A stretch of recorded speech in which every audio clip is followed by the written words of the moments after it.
Hello দর্শক, আসসালামু আলাইকুম। আশা করি সকলে ভালো আছেন।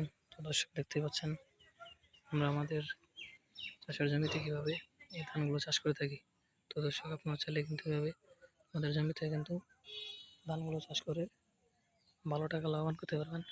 এবং পাশাপাশি কিন্তু আপনারা এই ধানগুলো কিন্তু আপনারা যখন বড় হয়ে পেকে যাবে তখন কিন্তু সেগুলো আপনারা মাড়াই ঝাড়াই করে কিন্তু সেগুলো আপনারা বাজারে বিক্রি করতে পারবেন এবং পাশাপাশি আপনারা নিজেরা চাউল তৈরি করে খেতে পারবেন।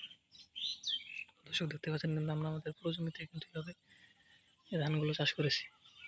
তো দর্শক, আপনারা চাইলে কিন্তু এভাবে আপনাদের জমিতেও এই ধানগুলো চাষ করে কিন্তু প্রচুর প্রচুর পরিমাণে লাভবান হতে পারবেন।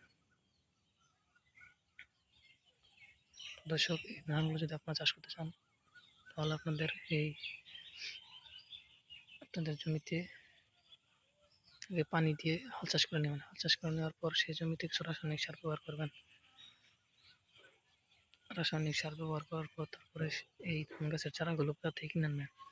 কেনার পর সেই চারাগুলো আপনারা সারিবদ্ধভাবে আপনাদের জমিতে রোপণ করে দেবেন। রোপণ করে দেওয়ার পরে দেখতে পাবেন এরকম ধান গাছগুলো কিন্তু বড় হয়ে যাবে। তারপরে এই ধান গাছ কিন্তু প্রচুর পরিমাণে ধানগুলো বের হবে। তখন কিন্তু যখন এই ধানগুলো পেকে যাবে তখন সেগুলো আপনারা